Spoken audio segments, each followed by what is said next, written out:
Ladies and gentlemen, it's the Gift of Gaming podcast, and we're well into 2025. And what better thing to do now than sit down with my friends and discuss the big three and what they achieved or did not achieve in 2024.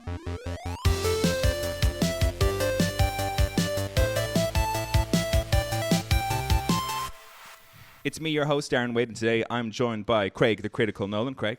Hey, Darren, how are you? I'm good, thank you. And, of course, the artist, the podcaster, formerly known as Mr. Xbox Games Pass himself, Luke Maycock. Luke, good to have you on board. Good to be here, Darren, and I would like to formally reclaim my title as I've restarted my Game Pass subscription. Hey, welcome back, Mr. Xbox nice. Games Back, Pass baby! himself. There he is. I couldn't see you. I'm back. Good to have you back. Was this in preparation for this episode, or was it just... It was as a result of the preparation for this episode. I was going through all the Game Pass stuff that's happened the past year, and I was like, there's some games on here I really want to play. And then I looked at the different memberships, and I was like, I could do like €12 for a month and get through a bunch of games. So I played some Halo before I came up here. Nice. Okay, Halo. classic. Which Halo? Halo Infinite. What is that? A Halo It's the 4 or 5 or? It's technically Halo 6. Oh, okay. So we're a bit further down the pipeline. It's the most recent one, and it's their multiplayer, which is their multiplayer is actually free, but you get the online play capability with Game Pass. And none of us play Halo. So who are you playing Halo with? Just playing online, randos. Just randos. It's an Randos. insanely fun game. It is an Randos. insanely fun game.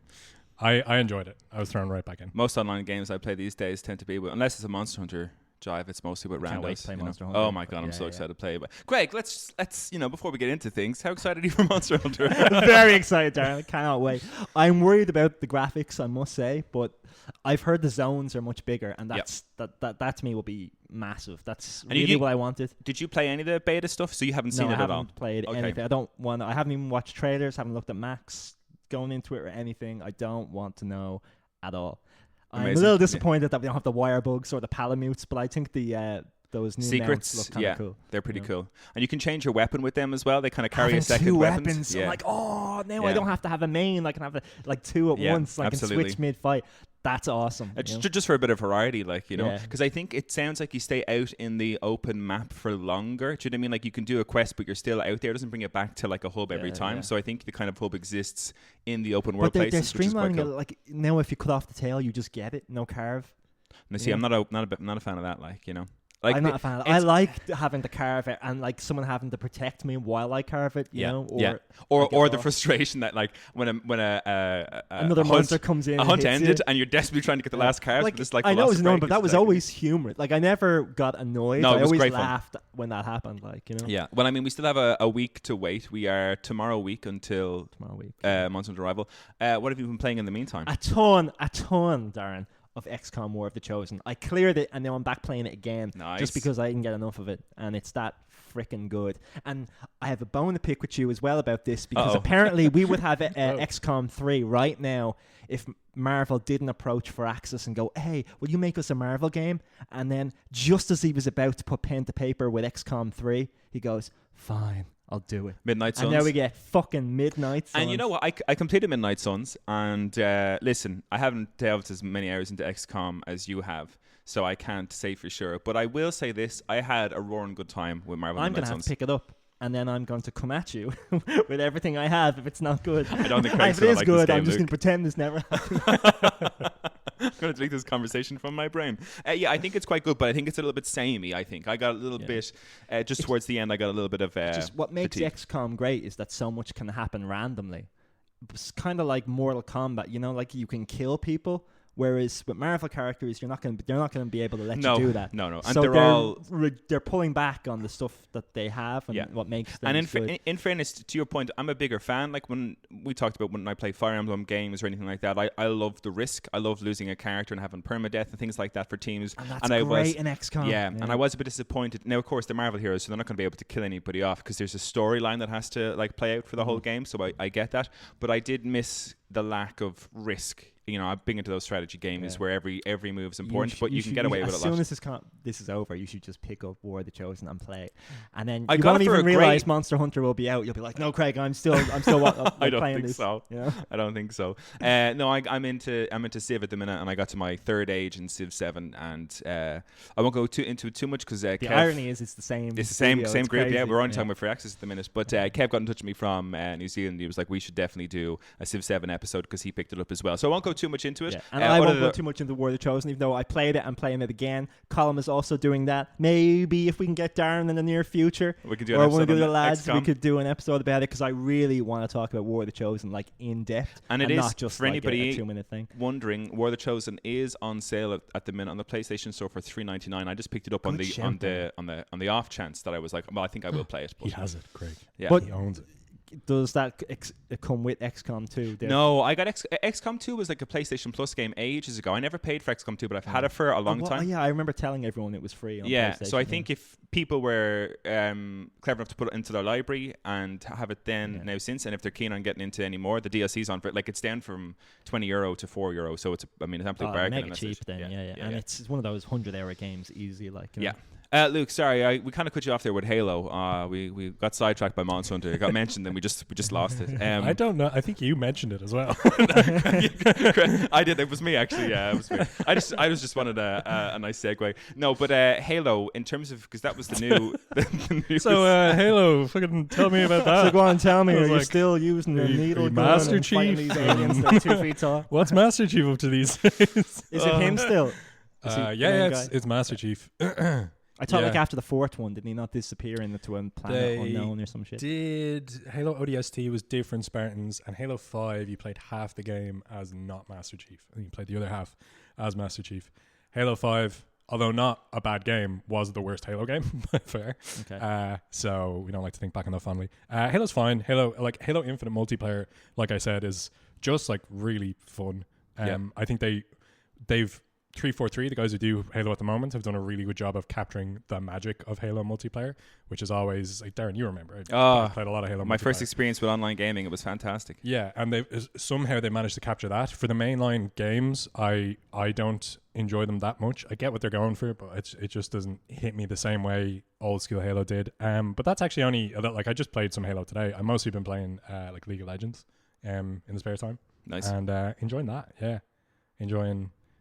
Floating around and getting frustrated and turning off the game and then coming back because like what is it that not it's not hopium, member berries, whatever it is, any of those drugs that make you want to come back and play some more League of Legends. What member berries is just some South Park where it's just like the nostalgia. It's like I remember I remember just member berries. People are eating member berries just to be nostalgic, like it's very like that.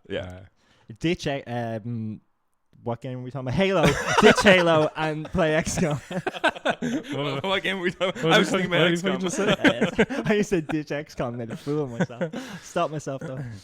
Oh, but guys, that's not what we're here for. We're not here for Monster Hunter or XCOM or Halo. Soon. Coming soon. Very soon. Coming soon. To a podcast near you, which will be this podcast. So don't go elsewhere, please. We badly need you to listen to this podcast. But anyway, Big 3 2024. We did this last year. It made sense last year because it was the big 3 in 23, which rhymed. Yeah. It's a shame we couldn't add one more on and get Chris in for the big 4 or something like that. I don't know. But then we'd have to do that every year and it starts getting insane. It gets ridiculous. Yeah. By 6, we'd be like, are we going to have to make our own console? We're all exhausted, so unfortunately it doesn't have the same ring to it, but we did a look at PlayStation, Nintendo, and Xbox and how well they did or didn't do in 2024. I know, Craig, you're a PlayStation man as well, but we kind of associate you with Nintendo. Yeah, you're a Nintendo guy. I can kind of cover everything, Bar PC.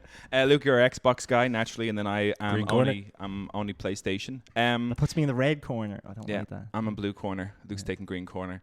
And this is a triangle. There's not a fourth corner, so those are the only corners you get. And Craig, on your... I'm reigning champion, as I remember last year being the victor in the 3-way battle. Yes, you had my vote and your vote for Nintendo, and Luke, I think you voted for Xbox for 2023. Classic. I'm voting for yourself. I did it first. It was the best console last year, that's all I'm going to say. 2024, at a top view, Craig, we'll go to you first with Nintendo. The reigning champion, that makes sense. Yeah. Well, I'm going to forfeit right now because I am not going to win this time. Because 2024 was a disastrous year for Nintendo. People might not admit it. They may have enjoyed all the games that came out years ago that you can play again, and they're slightly different, but not really, you know. These included Paper Mario: The 1,000-Year Door, which I complained about constantly, and then I bought it. And then I got towards the end of the game. I don't know why I think I had like a free credit or something, but if anyone wants to insult me, they have every right to, because I don't know why I did it. I just wanted to see if it had held up. Yeah. And no, it hasn't. Like, it was a brilliant game in 2002. I loved it then. But in 2024, it has just not changed enough. They just colored it with a bit of paint and added some additional sound effects. But essentially, you're just going left to right. And the battles, like, you go in, there's a Goomba, and it's like, okay, Mario has a jump attack and he has a hammer attack. Which are you going to do? Oh, it's a Goomba, and we've all played Mario, so it's jump. Yeah. Here's a turtle. What are you going to do? Is it jump and hammer? Oh, it's hammer. And it doesn't really get more advanced. Funny he that. said that. I was going to say jump. Yeah, I was going to say jump too. Yeah. I was like, that's what I do. I would have done No, you would have been wrong, and he would have just endured the hit, you know? Oh, no. But it sucks because you essentially just have Mario, who has jump and hammer, and then a backup character, one of 9. And, like, you can only have one with you. And, like, you can never... Yeah. So it just means if you have a party of, like, 9 or 10 characters, you rarely see the others. You have them for their story mission, and that's it. Like, you know, you'll never really see them again except to swap to solve a puzzle. But generally, the game is just really, really poor combat. And that makes up 50 to 60% of the game. You know, and the other bits, you know, you go into a town and someone's like, "Whoa, you're Mario, you're the mustache dude," and you're like, that was kind of funny, but not really. You know, in 2002, it was just nice to see a joke in a Mario game rather than "Where's the princess?" You know, so we give it more credit than it deserves. Like, the humor is bad by now. Yeah, current standards. Yeah. It's just, it was so odd to see that in a Mario game that it was kind of cute. But now we've had Bowser and Luigi, Mario's Inside Story, and we've had the next game I was going to talk about, but I won't mention it just yet. But like Paper Mario, another remake, another fucking paint job. IGN gave it 9 out of 10. 9 out of 10, Darren. Yeah, that's outrageous. They gave Final Fantasy VII Rebirth 9 out of 10. It's just not comparable. Like, I'd say they finished this game in 3 months. But you know what's mad? And I'm going to go a little bit off topic here, but if we're talking about, like, we're rating, you know, the consoles and how they did. The 10 scale has been lost. It's completely been lost gone. because, in my mind, if you go 5 and above, or say 6 and above, you're talking about a good plus game from 6 and above. And then anything below 5, you're kind of talking, this game's like bad. But, like, everything pretty much gets a 7. Yeah. And I'm like, for it to be considered a good game, it has to be a 7 or 8. I'm like, no, but like 5 the difference, or 6. But like, you could play a 7 and then play another 7 and be like, oh my god, this has like 10 times more content, better graphics, better story, better everything, and yet it's still got a 7 because it's being compared to other because like give the Mario game a 6 out of 10 and say that you enjoyed it and say, yeah, great, okay, so I know that if I buy that, I'm buying a 6 out of 10 quality game. But don't put it up there with Final Fantasy VII Rebirth, which is just like what they achieved in that game, and the length of that game, the content of that game was insane. It's just the scaling is it's horrendous. And it's I don't know if it's something. There's no accountability. Maybe either, we can like, change it here. That's why I'm trying. If we can get official, I will review bomb the shit out of this stuff so that we can lower the score. No, I wouldn't actually, but I will give them fair. But fair, what I feel is a fair review. That's what I mean. 6 out of 10, I don't think is a bad score. Like, it is now. Like, a 5 or 6 out of 10 is considered bad now. Paper but Mario: it shouldn't The be. 1,000-Year Door remade is a 4 out of 10 game. Yeah, okay. And that's mainly because the combat is not good at all. It's jump, it's hammer, and it's like hold the button until it goes green and you get the timing right. But beyond that, you're doing that for like 30 to 40 hours, and it's so repetitive. Yeah. Like, I can't enjoy those slow turn-based RPGs anymore. Even if FF7, the original, or FF8 original came out today, I don't think I could play it. But the speed up times 2 or speed up times 3 make it so that I could play those games. Like, but those things are essential now, like the speed up type thing, because just attack, dodge, fire. You know, as like, a mechanic, it's just not enough. And there's too many games that do that. So it's now just you're repeating the process over and over again. And Nintendo have milked that for all it's worth this year. So I guess I could transition into another game unless you guys want to. No, I'm happy to hear the disaster. I'm kind of on a roll of being a dick, so I'll continue that going. So the other one that they released is Mario and Luigi Brothership. Yeah, oh yeah. And that one as well has Mario and Luigi who can jump and use a hammer. And that's the only attacks that they have. But in these games, at least it's a bit more animated. Like, you can, instead of just pressing a button to dodge an enemy's attack, they'll do a kind of animated thing where they might jump over, or Mario and Luigi might do a little dance, or there's some sort of animation to make it slightly different. But ultimately, it's the same bullshit. And it's got a very weird art style. The art style is not good at all. It has that kind of Mario Rabbids kind of look to it. It's got, yeah. Like, it's oddly cartoony, as though it's some sort of like, not Disney, but DreamWorks movie or something like that. It just doesn't suit. Mario and Luigi, IGN gave that a 5. I was delighted, but its Metascore is something like 8 out of 10 or something like that. And that's a Game Boy game that they've just slightly enhanced. And the Game Boy game was Mario and Luigi Bowser's Inside Story. And that was a very cool concept because Bowser ate you, and then you were inside his stomach and had to escape and do stuff. And you had to switch between Mario and Luigi and Bowser at the same time. And you used both screens simultaneously to move. Like, that is an amazing gimmick. And, like, this has none of that. Yeah. You know? Yeah. It's just a watered-down version of that game.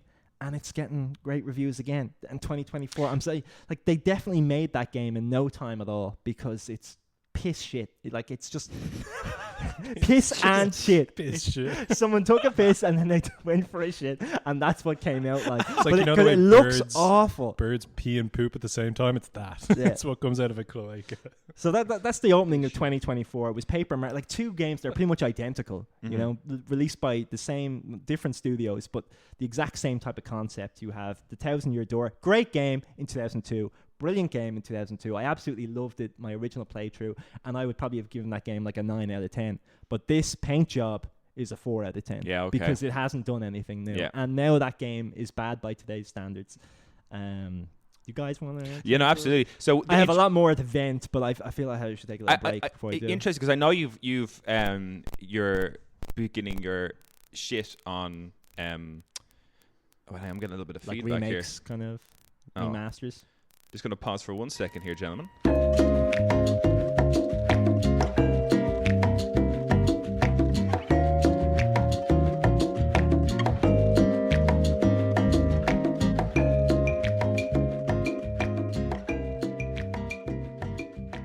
All right, we're back in. So that was just some technical difficulties. Sorry about that, fellas. But what I was going to mention there, I know you were shitting on Nintendo there, Craig. Understandably so. I didn't think it had any sort I'm of in their saving corner, grace. yeah. Yeah, I know, right? Banning for them. But would you be surprised to hear that in the Switch's 8th year for Nintendo, it sold 150 million units in 2024, which is double the next highest, which was PlayStation at 75 million.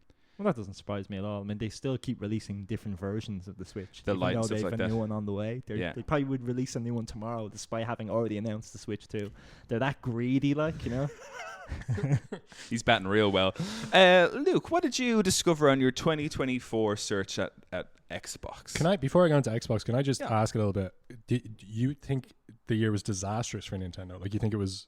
No, for like I don't care how much money the company made. That is irrelevant to me. Like, I do not give a shit what their financials are. I know a lot of people talk financials because there's not enough games, and I get that, but that's not what people give a shit about. Well, like us as consumers, I'm kind of like, I only want to hear about where they're good games or they're not good games, you know? Yeah.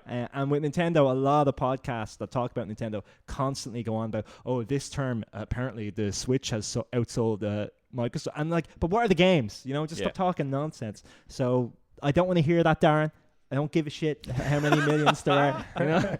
Just tell me about the games and if they're good or not, because I don't have a stake in Nintendo, so I don't benefit. You don't benefit from that. That's fair. Yeah. I think the reason I brought it up was that for me, because when we were watching the Nintendo Directs and that, I really thought the game was like, or the Switch was just like dying a very slow death, and I was like, oh my god, for God's sake, put it out of its misery. But in terms of it is on track to become the best-selling console of all time. It's going to pass the PlayStation 2, which would be devastating for me. I love the fact that PlayStation 2 PlayStation is a better console. PlayStation 2 was just like PlayStation 2 is the best, one of the best libraries of video games ever. Like, I mean, I know a lot of them wouldn't play well today, but back in the day, one of the biggest libraries, maybe. Oh yeah, it just has so many greats. But true. Luke, Xbox. Also not a great year. Also not a great year in the green corner. They were kind of in our news episodes a lot for all the wrong reasons, I think. Yeah. How many studios did they close? Yeah, God. There was kind of a struggle this year. The biggest embarrassment, I suppose, for Xbox this year was you can PR this in a nice way, but it's really just covering costs, which was the exclusives that they let go for PlayStation, which is Forza Horizon, Sea of Thieves, Hi-Fi Rush, those kind of things. And then didn't they? I think Hi-Fi Rush was one of the studios they closed, even though it was a really successful. And game. Hi-Fi Rush was such a great game. It looked really good. Yeah, so that came out on PlayStation this year, and I'm sure Phil Spencer would spin it in a way where he's like, oh yeah, the reason we did this is because no, I don't even think Phil Spencer could come out against exclusivity after acquiring Activision Blizzard. But the real reason was just to cover their bottom line, like to cover the money that they were bleeding. I think that's the only reason. They needed another, like by releasing it on other platforms, they get more revenue streams. Of course. Which I think is ultimately the long-term goal of Xbox, because we've talked for a few years now about Xbox's whole plan being like, it's Game Pass, it's streaming, and we want it on every single device. Like we want everything to be an Xbox. And it's a great ad they had. Was that this year that they had the ad, and the whole thing was this is an Xbox? Oh yeah, I think that might have been this year. Yeah, where it just better like, have been. Yeah, that's why we're talking about it. I think I saw that. Maybe I didn't. Maybe I just saw a post of it on Reddit or something. But yeah, it was just like, this is an Xbox, and it's just random. Yeah, your phone, your computer, your whatever. It's all an Xbox. These are all Xboxes, which is like the most succinct vision of what Xbox want the future to be. But the reality of it is that in the meantime, like Xbox users are kind of not being bled dry. Like I still think Game Pass, although it's gotten so much more expensive, is a great deal, and it is a great way to play games if you're in your like 30s or whatever, and you're fucking busy all the time and you're playing catch up.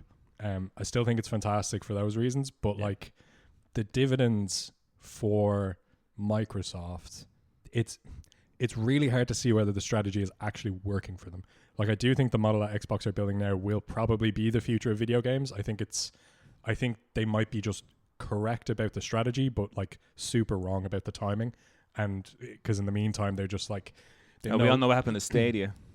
Yeah, Stadia. Well, yeah, there's so many examples through gaming history. Like, sure, you can talk about all the amazing features that were on the Sega Dreamcast. Like Sega Dreamcast had like online gaming and like all these incredible features, but it just got sank by DRM management at the time, which is a little more technical of a story. But no, it kind of feels like this year was just, we were just kind of taking our lumps. And I think all the big Phil Spencer like coming out and apologizing for that Arcane studio game Redfall being crap and that kind of thing in 2023, he really tried to spin this, he really tried to like take the blame and like spin this picture of the future of Xbox.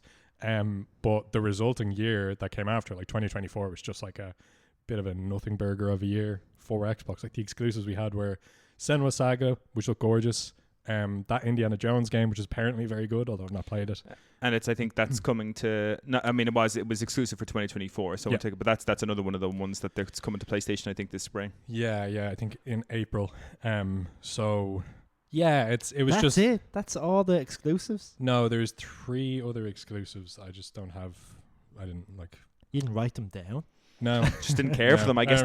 Listen, I think exclusives is a good argument, but they have to be good exclusives. Would be my. I think it's the only argument. You know, like if you even talk about a game that's on the other consoles, I'm like, well. I wrote down one here, and it turns out it actually is for Xbox and PlayStation. So I'm just saying, don't you dare, Darren, because I was going to do it, and I was like, no, I have to correct myself. What game? The game, and I was going to talk about this for ages because it's supposed to be really, really good, and it's Unicorn Overlord. Oh yeah. It seemed really, really cool. Like terrible name, but awful name. As soon as I heard that, I don't want to disagree. Play it. The trailer. Anything that has unicorn in it, I'm like, but not a brony. No, thank you. I think the problem. I think the problem with like Unicorn Overlord as a name, it kind of immediately at a first impression without seeing anything, I'm like, that doesn't sound like it's a game for me. But I watched the trailer and I was like, that looks like a great fucking game. And I think that's the problem I have with the name, is I think it automatically shuts out a lot of maybe like-minded people probably like myself. It's a Japanese studio, and the word for unicorn is probably something very, very different over there and cool sounding. But here, you can't name something unicorn, and they do it a lot in Japan now. Like there's Gundam Unicorn. Yeah, and Gundam stuff like Unicorn that. is a big. Yeah, Unicorn is a bit of a. And I haven't watched that. I love Gundam, but I'm not watching that series.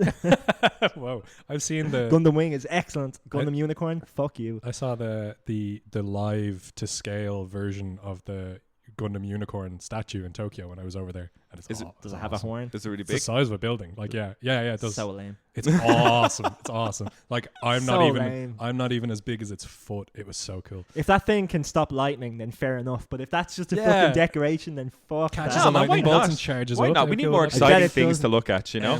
No, I disagree with your argument about exclusives just because of Game Pass. Like that's just a model for. No, that is a model that works for like people like yourself who just don't play as many games. 100%, which is like 80. Which is most people. It's 90%. I'd say 80 to 90% of the market, which is like You know that. I don't know. Teenagers are pretty like once they get a summer with 3 months, they'll play fucking everything. Like, God, I remember those and they're days. just like, what am I playing next? What am I playing next? You know, and then they do drugs because they can't think of it.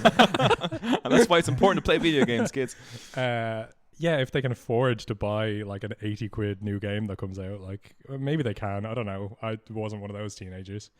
Like the Games Pass model. I was thinking a lot about this because I was doing the list of Games Pass games that came out this year and going through them all.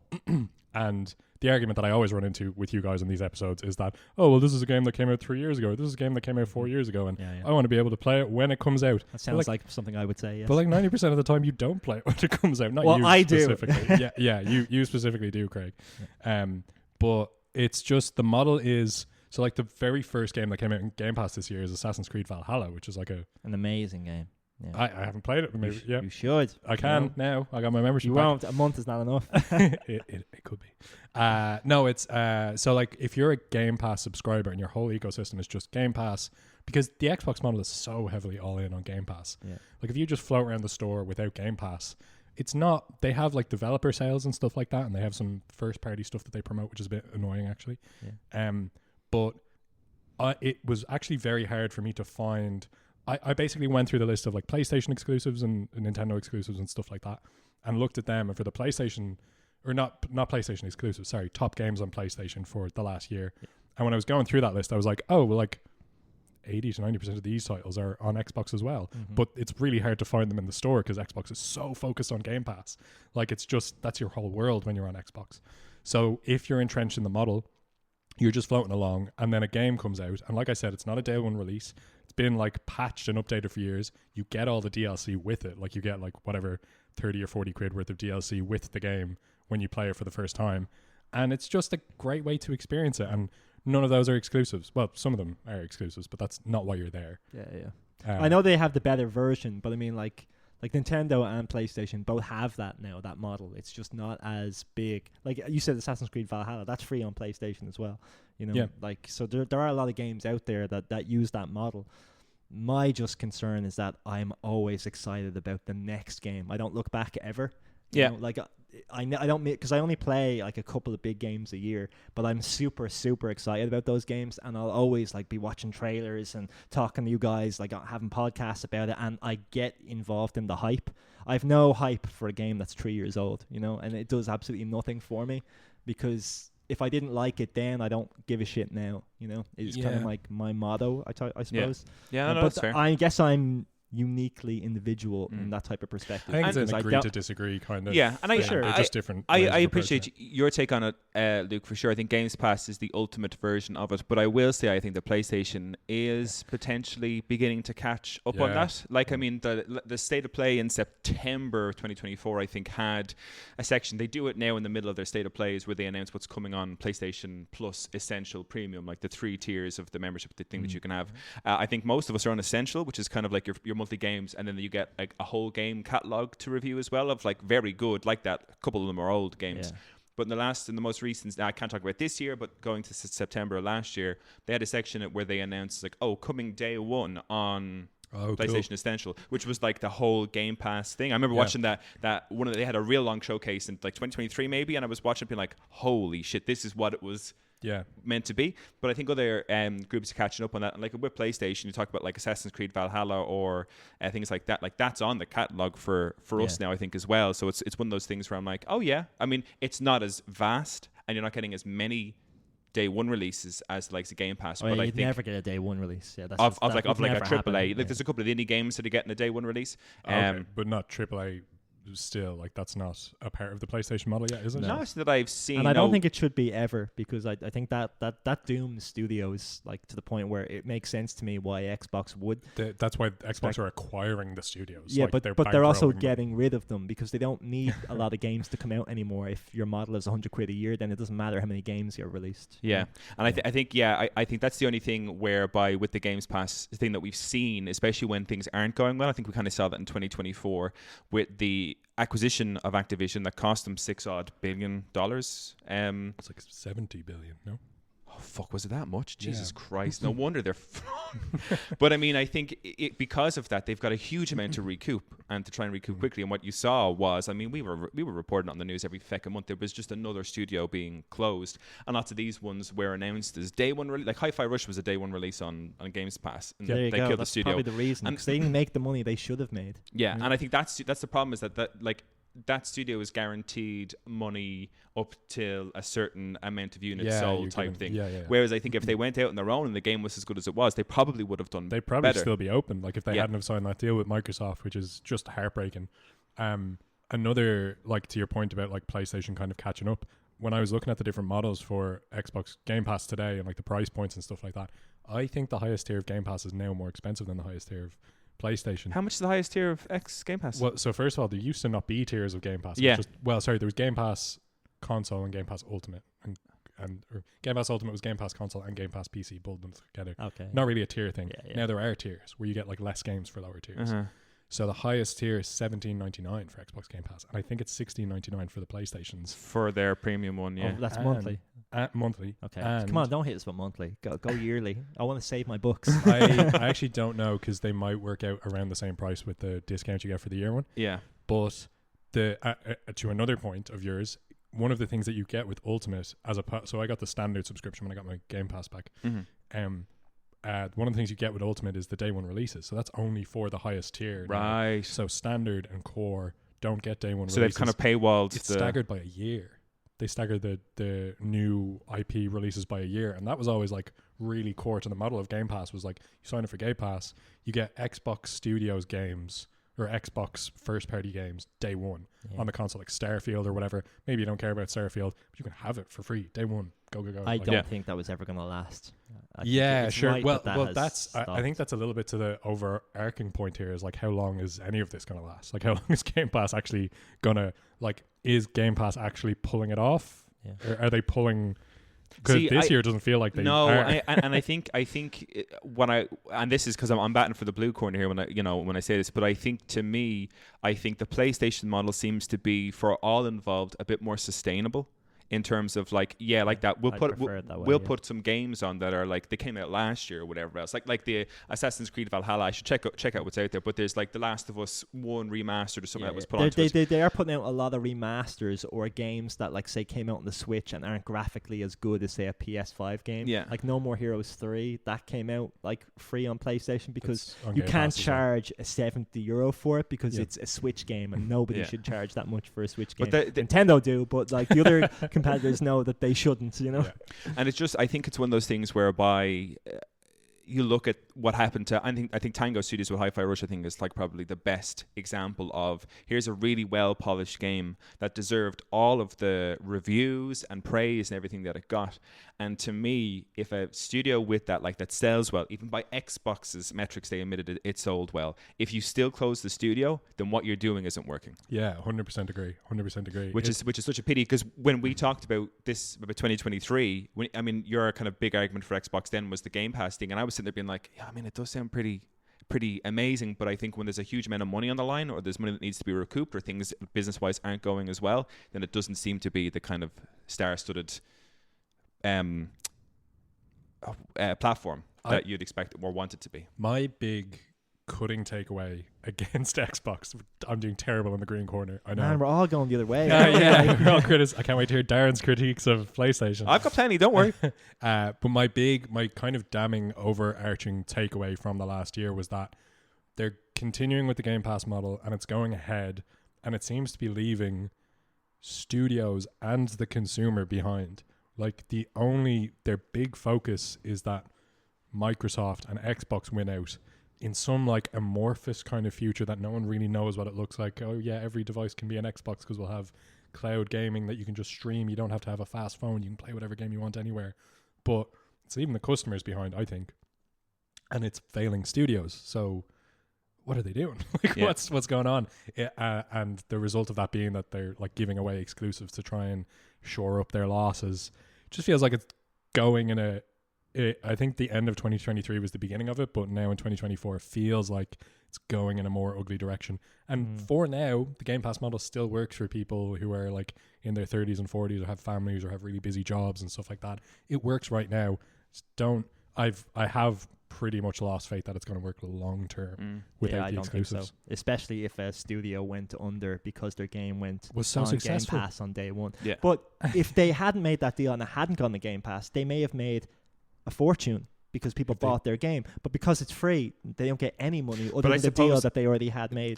The argument on the other side of that, which I'm not really, I'm kind of on your side, but I guess just to play devil's advocate, being a part of Xbox, then you can never ever have a surprise hit.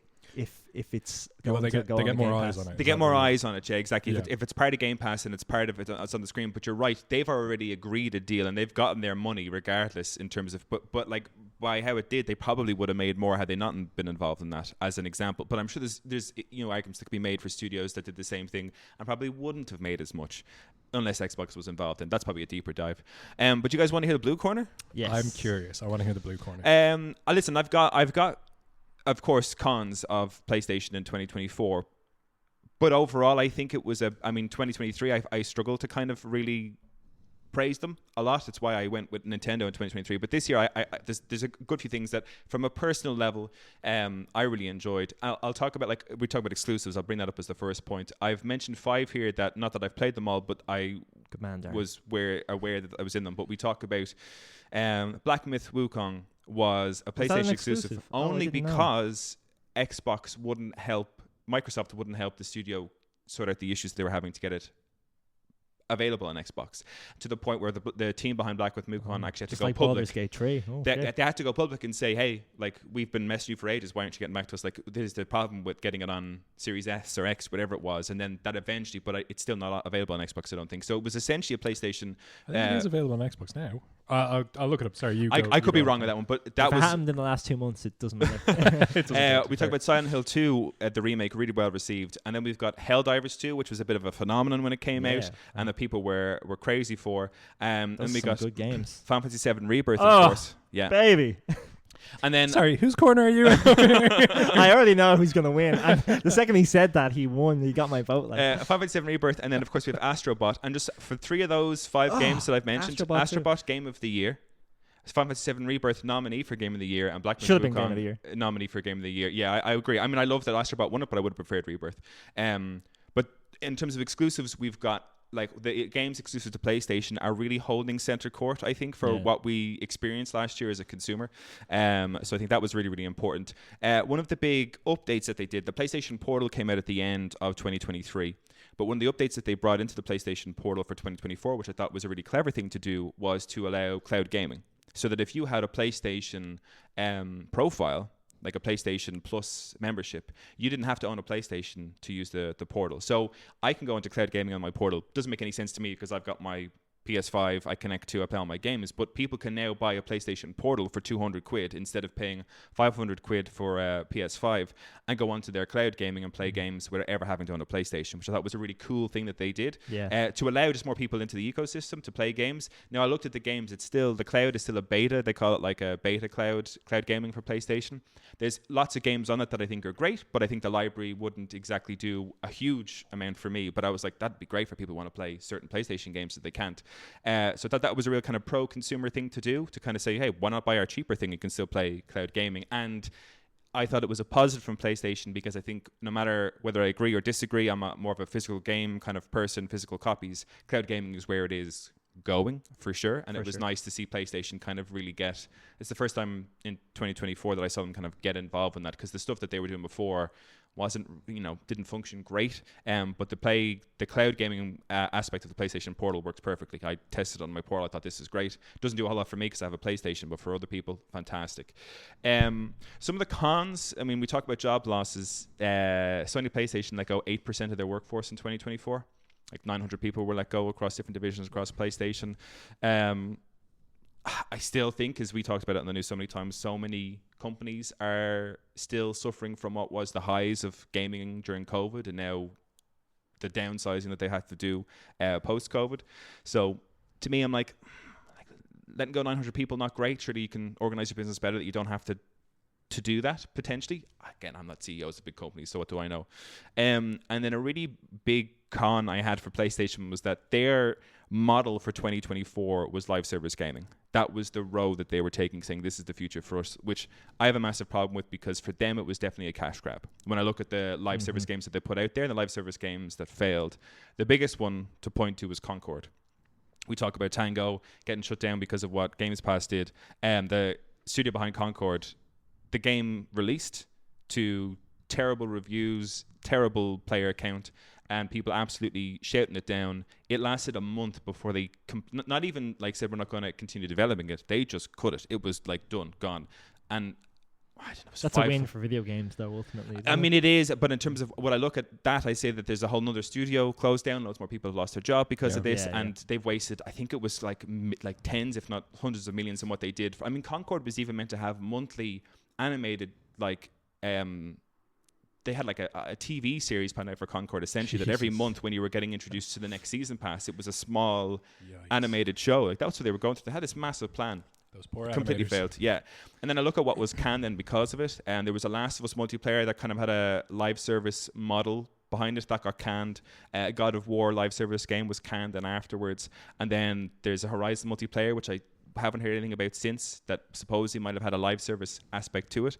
But you look at all Last of Us multiplayer was well in production, so was this God of War one, supposedly. So you're talking about, again, millions wasted, time wasted, people probably not securing jobs then afterwards. And live service as a model is one that I'm vehemently against, I think, across the board, in terms of, I think it's quite, what's not greedy, but predatory a little bit. Yeah, that's a great word for it. Yeah, I think so.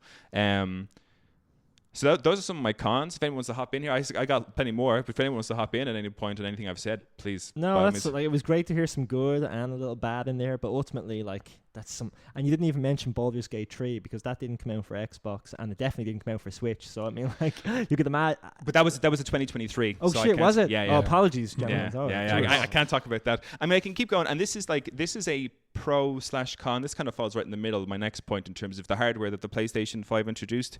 We got a PlayStation 5 Pro, which I think in previous years or console generations, there's very much a console war still taking place, whereas Xbox is bringing out their middle iteration of their consoles that were more powerful. PlayStation was doing the same. This was the first year that Xbox didn't enter that market at all. There was no... They had a 2 terabyte model of the one that's just already out there. one more storage. So in a way, you can say, hey, PlayStation's one. They got I bought the Pro, but because Xbox wasn't involved in that and PlayStation went ahead, I think there was definitely, we'll use the word again, predatory type of thing where the PlayStation 5 Pro was phenomenally expensive, and they could charge that amount because there was no competition. There was no, hey, here's a brand new middle range. Do you want the Xbox version or the PlayStation version? Yeah. Because there was no competition, so it was like, well, this is the only one on the market, and we're going to charge $800. You think that was the reason? I assumed it was just because of the tech involved. Like, see, because it's not that much. I don't believe. I've played certain games on it. I love how it looks. Final Fantasy, I think, looks brilliant, and I can't wait to play Monster Hunter on it. And I will talk about why I think it is going to be worth it in the future. But I think it wasn't worth it in 2024. Do you know that kind of way? Well, it's only going to be until about 2026, 2027 until the PS6 comes out. Yeah. Like, you know, so. But in terms of talking about its Pro, in terms of what it's got in the future, but again, this doesn't really count for the 2024 argument, but in the most recent state of play that we had, the last couple of trailers were all PlayStation Pro like captured, so like built for PlayStation 5 Pro, which we haven't seen yet. Like, I didn't see that in 2024 because it was just like, oh, we're going to enhance the game that already exists, but now there's games like we got Tides of Annihilation, Lies of Pi, Lost Soul Aside, Hell Is Us, all shown on PlayStation 5 Pro when they were showing the gameplay, all developed for that. So I think it's got a future for the last couple of years, possibly. I hope so, because there is a chance, though, that they're only showing it on those consoles because it will look slightly better on those consoles. But if it isn't specifically made for that console, because it's obviously going to come out for the regular PS5 as well as the Xbox Series, whatever. Yeah. And so, when you're tailoring to both versions, you kind of sacrifice what you want it to look like. Certain of these games, I think, are PlayStation. I could be wrong about this, but I think the likes of Tides of Annihilation, I think, is a PlayStation exclusive. So that could be a completely pro job. It's only in development, so I don't know. So I can't say for sure.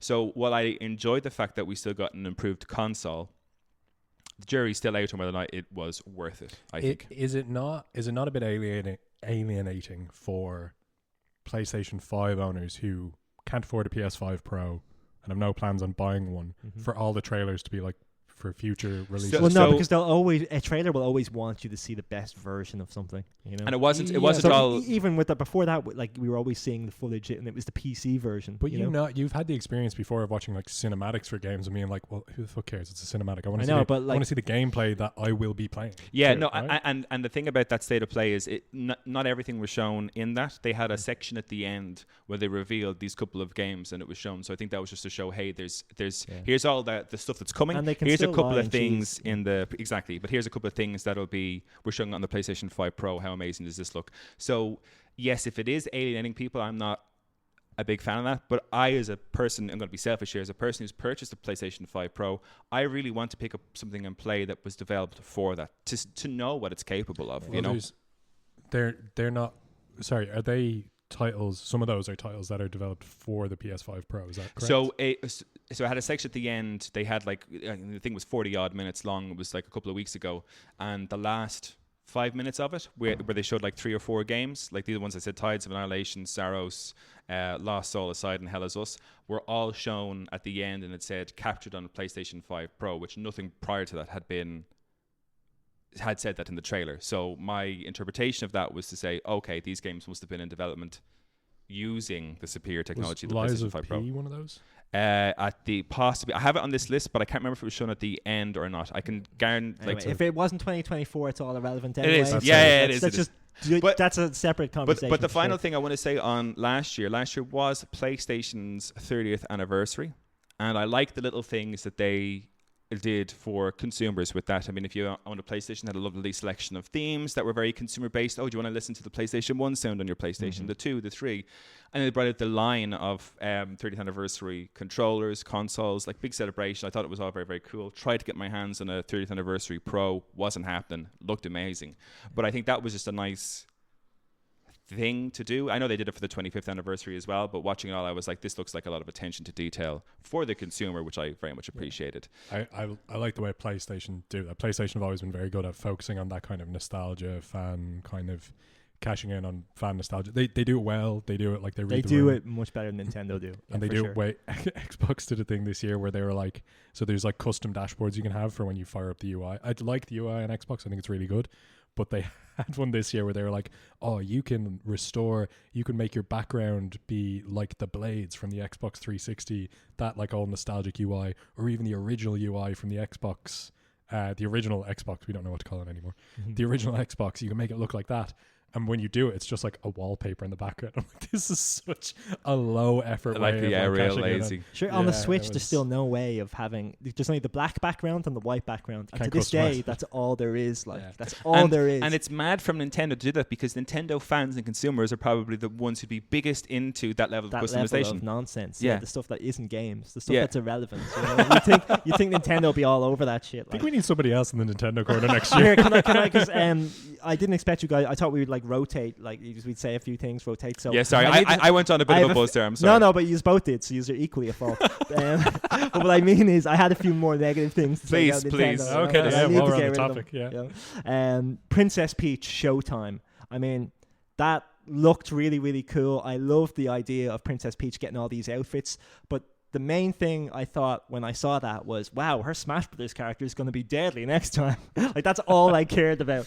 Peach would have some extra outfits for Smash Brothers, you know? The game itself seemed okay, but a classic case of, you know, more of a game for babies type thing. You know, you jump and you attack, and that's pretty much it. You know, it's a side scroller. There's a theme with these visually Nintendo impressive. games. If it was free or €10, I would get it, but it will never be because it's a Nintendo game, so that's going to disappear into the ether forever. Zelda Wisdom something or other is Echoes of Wisdom. Echoes of Wisdom, yeah. Zelda Wisdom, fucking. Who got this guy for the red corner? Wisdom, fucking. Zelda, who gives a fuck? Like, this is the first game. ever game where you get to play as Zelda, and they just did it. They did the remake of which the actually, 2D bullshit. I have Zelda to say game. is a massive pity, because as a person who didn't finish Tears of the Kingdom and only played through, I didn't even finish Breath of the Wild, but a good chunk. Like, the Zelda character seems like there's something definitely to build on. Yes, and massively. And to get, but not in this game. No, not when such a you pity. can't like if to look at them, the 2D models, you would think that was Link. You know, like Yeah. they look the same, they play the same. The only difference between her is that like in this game, she can like basically like Pokemon, she can capture the monsters and then release them, and then she just has to run around avoiding attacks while the monsters auto attack the other monsters. So all she does, like in a combat situation, is kind of run around, like go up, down, left. You probably can't even move diagonally. Like it's one of these old school 2D shit, top down kind of Zelda games, you know, which shouldn't exist anymore. They were great then, but there's been about 20 of them since, and so now the model is over and it's done. Let's stop this, you know. But they keep making them, and there's just nothing new going. Like I bet they made this game within a year or less, probably, just like the others that I've mentioned. And even when she does initiate combat, she, rather than pick up a sword and use it herself, she turns into Link.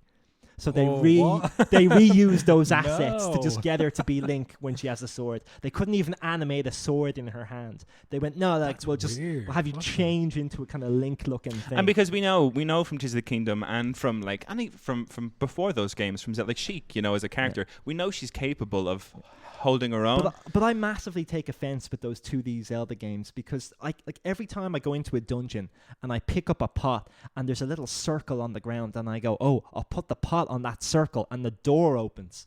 Like I can't do that anymore, you know. I've done that 50 times in 50 SOS, Zelda games. I'm no longer you know, capable. like that's no longer interesting. You can't do that anymore. This is and a call man it at a the end game. of his road. Yeah, like I play and fair enough. If you're 4 years old and you've never done that before, maybe you'll get a kick out of it. Yeah. But I'm fucking 38 years old and I've done that 50 times already. Like, you know, and they'll still make that the first puzzle in every game that they ever do. Do you know the final year for Switch games just feels like everyone's real tired over there.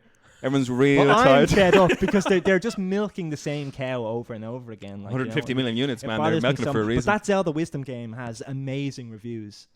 You know, stellar reviews, 9 out of 10s from people and all that type of bollocks. And I'm just like, the industry is doomed if they are just going to do these little 2D. Like, this is the game that should have came out on the 3DS and should have been €40. And yet is 70 on the Switch. That's crazy. And everyone's saying it's amazing. Yeah. When you're like 50% of this game is combat, and in combat you just are running up, down, left, right, avoiding damage. No, of course I can get it. I just watched the review today. Okay.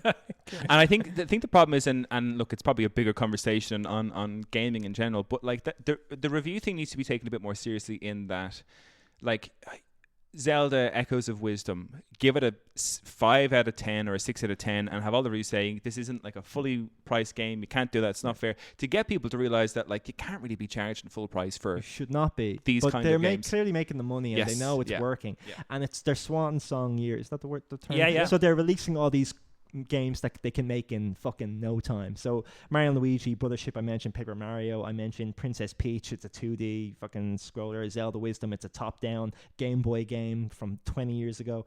No thanks. Mario Party Jamboree. Now here we go. Apparently that's a really, really good game. So reviews of that are positive, and I watched lots of stuff because my next question was, hey Craig, got anything positive for us from Nintendo? This is Mario the one Party thing Jamboree. I'm going to say, yeah. Mario Kart Jamboree is your thing this year. Yeah, Mario Kart Party Jamboree, thing because you're most excited about? every year I am always like, oh man, a new Mario Party would be great. Yeah. And they always disappoint because do you know how many Mario Party games they've made to this day? 11 or 12, is it?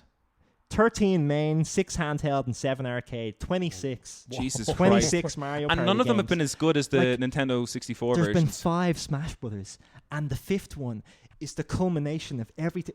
Mario Party, by the same logic, should be the greatest game ever made. So like, many you know? iterations, yeah. Like it's the 26th. But that was an interesting one because we played the last Mario Party. No, not the last Mario Party one that came out before Jamboree, but the one before that. We kind of like got on a hype and said we'd play that, and we did, but it was quite boring. I remember I had it with my brothers at Christmas, and I was like, God, there's so little in this for a Mario Party 4 game. levels. Yeah. This game has 7, and they're like 7 levels. Can you believe it? I'm like, Mario Kart has 16 in the SNES version. Like the new Mario Kart has 96 levels. Like, you know, you couldn't build more than 7 boards, and you're giving it a 9 out of 10. I know I was ending on a positive. But it still really irritates me that this is the best Mario Party, and it's still shit. Yeah, still not like, great. If the very first Mario Party that ever came out had about 50 mini games. This Mario Party probably has 100, including those 50. You know, so fuck all new. And if I wanted to play, like, say I just want to play Bumper Balls or Shy Guy Says, two of the best mini games that there are, I have to play a 2-hour game and hope it comes up randomly. But I think in Jamboree the mini games are available. You can do that because in Mario Kart 1, the very first one from 1999, you could play a mode where you could just pick any mini game you wanted and play it. And I think they brought that back, and I think that was a problem that I had with, like, because the most fun part about Mario Party is, of course, the mini games. Because the board stuff can be a bit boring and dull, and it's a bit it got a bit stale in that you could always, like, it should have been more random. For the star was outrageous. It just meant you were getting stars all the time. And you could lose every mini game and still win. So I'm happy that came out and changed to be a little bit more like what was good about Mario Party. But is that it for positives on Nintendo? Yeah, so that's my big positive. I just needed to, like, finish off and mention the games. So there's Princess Peach, Zelda Wisdom, whatever, Mario Party Jamboree, Unicorn Overlord. No, that came out on the other ones. Mario and Luigi Brothership and Paper Mario 1000 Year Door. Those are all the exclusives, and most of them are shit. Yeah. They all got great reviews somehow. Every one of these games got great reviews, but most of them are not good. With the exception of, and I want to get it now, the new Mario Party game. We should get it. We should have an evening with it. Yeah, and see if it's any good. And if it's not, I'll come back here and deduct points from myself. For yourself, right? Luke, do you have anything you want to add on Xbox? You have a single game you could mention, maybe? I mentioned loads of games. What game did you mention? You just don't listen to me, Craig. Name one of the games you just don't mentioned. listen to me. That's the main problem here. One of the Indiana Jones game? No? You don't remember that? I do remember that. Yeah, you do remember that. You do remember that. Fine, you're talking about 10 minutes back. The amount of times you say Game Pass, what does that even mean? This fucking I can't play that. Remember last year when I had to, like, list out hundreds of Game Pass games? You did not. Shut up. You did not. I did not. I did. Go back and listen to that. Yeah, go back and listen to it. You said Game Pass like 50 times. What I love about this is that I'm sitting here being like, doesn't matter what you guys say, PlayStation's winning 2024. Last baby. year, I spent 4 minutes listing out every single Game Pass game that I could get my hands on, and just the ones that I actually cared about as well. Like, I left out all the. Like, I came in so here. Many the games very first thing I said You're on this show was that I forfeit. You are going delusional. down. I'm going to lose, and then somehow you lost anyway with just so much negativity and nothing. No game. Indiana Jones excluded, you know. but on that point, like, is there anything else you want to add on Xbox? You know, good or bad? I want someone else from the Nintendo corner. That's what I want to add. No. I mean, I don't mean to put you on the spot. There's nothing. That's A-okay, you know. What were the other exclusives, by the way? Just like, I honestly don't remember. So there was Indiana Jones. There was a game called Stalker 2, which some people liked and most people thought was absolutely dreadful. Forza Horizon 5 came out last year, did it? Not Forza. I think it was just Forza. Oh, is it Forza Sport? Yeah, okay, sorry, that one, yeah. Just in case there is a chance you could get the point. I doubt it. Like, based on, like, I think you just said Final Fantasy 7. All you have to do is say that again. Like, take all the points. But it has to be impartial. No, there was. I think the big one from last year was Senua Saga. Which in fairness looked phenomenal. Like, looked phenomenal. Apparently the gameplay. I don't know. I will probably. Oh, actually, I don't know if I can play because I have Game Pass Standard. Oh, damn, Luke, here we go. Slippery slope. Yeah. No, for Xbox in 2024, kind of a womp year. Yeah. Just kind of looking forward. Bit worried. Don't think it's going to go really well. Don't think next year is going to be good. I don't think we'll have any exciting news. I think my prediction, the wildest thing that Microsoft could do at this point would be to stick to their model of having a cheapo console, because the Xbox Series S, there's one game that won't release, and it's Black Myth Wukong, that won't release because they can't get it running on Series S, or like Microsoft won't work with them or whatever. Baldur's Gate 3, they managed to fix that for Series S, which I was very impressed by. Yeah. They have it running on Series S. So there's only one game on the market that won't run on the Series S. I think the Series S is a really bold strategy of a model, like having a next-gen console that's like 250 quid. Affordable, yeah. That's crazy. Like, the whole model was supposed to be affordable console. You get your subscription. So, like, for the price of a PS5 Pro, you could get a Series S with like 4 years worth of Game Pass Ultimate, right? So it's just out and out the cheaper, more affordable, more accessible option. Yeah. That's supposed to be their whole thing. It will be really interesting to see what Microsoft do next year. Like, really interesting to see, or in the next 2 years, I'll say, because I don't know if they will do anything next year. I don't know if there was teases of Xbox Brooklyn is the name of their project for. Oh, that from the leaks or something. Wasn't it? From the leaks last year. So I don't know what that's actually going to pan out to. But now 2024 is just a bit of a womp year. Just, Game Pass is still fun, but I don't know how much longer it's going to last. Fair. I think it's safe to say, although I'm not going to put words in your mouth, we'll put it to the vote. But I think based on what we've all discussed here, I think the only person who had like kind of real positives to speak on was probably me.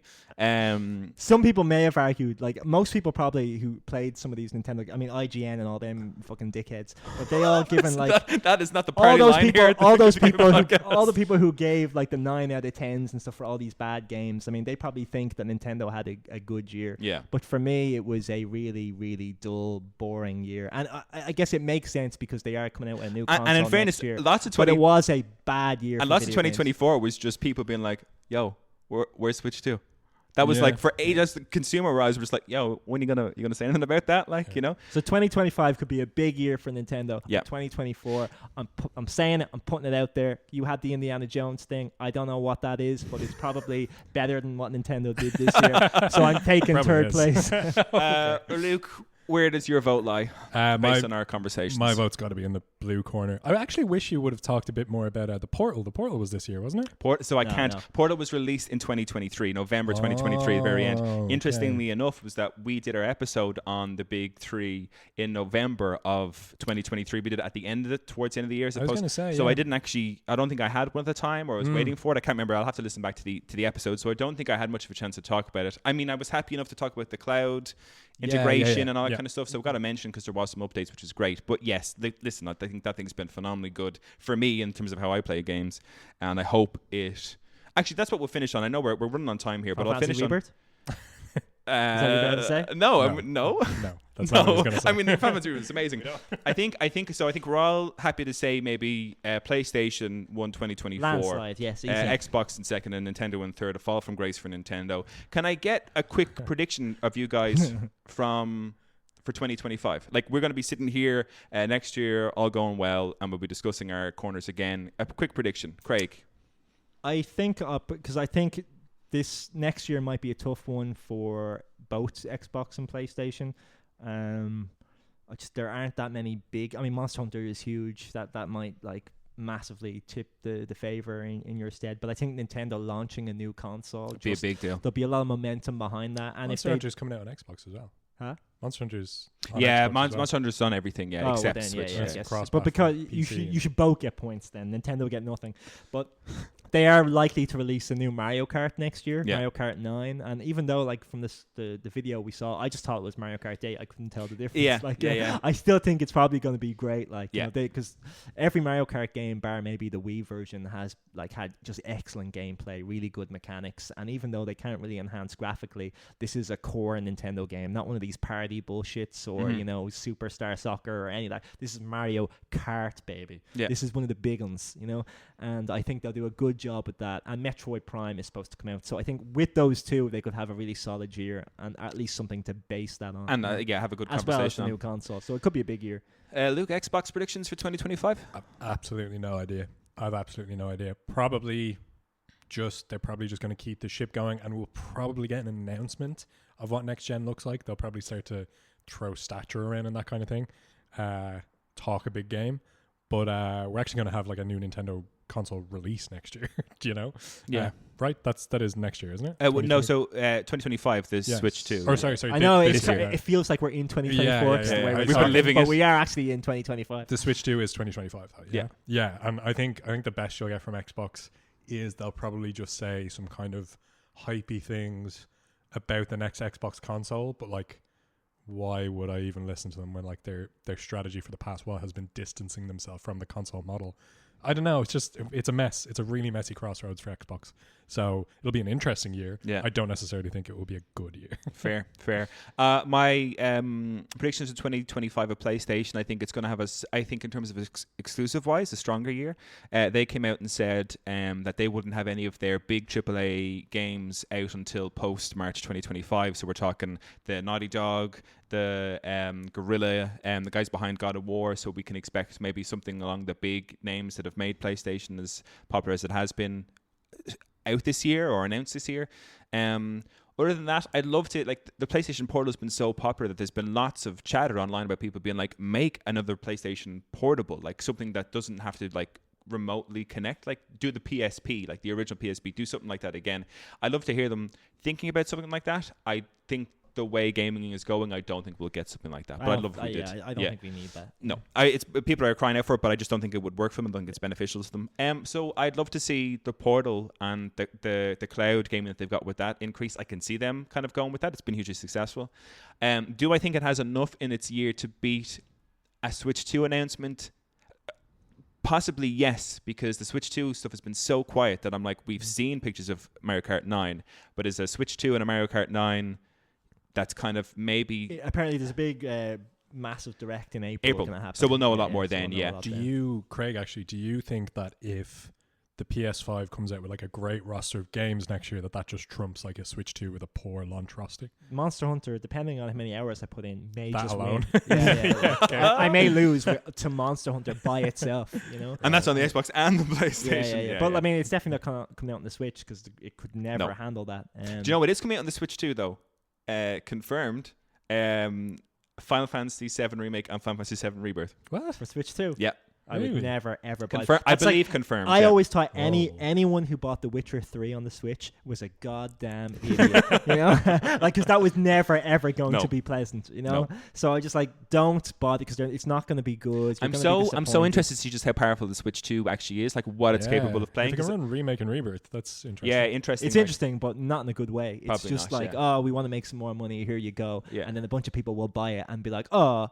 It's like, great. but we already got your money. Thanks Too late. Ah, that's what you get. So well, it's guys, not gonna be a good thing. It's been a pleasure. Nintendo was our 2023 winner. PlayStation is our 2024 winner. Who knows for 2025? We'll be back here in a year's time. Craig, thank you so much for hopping on. Of course. Luke, thank you so much for hopping on. Yeah. We're going to do our post show, patreon.com/gift-a-game. Check it out there. We're going to possibly go into our first round of our new knockout stage of the Gift of Gaming Battle Royale. So if you're into that, check us out. And until then, listeners, as always and forever, keep enjoying the gift that is gaming. Peace out.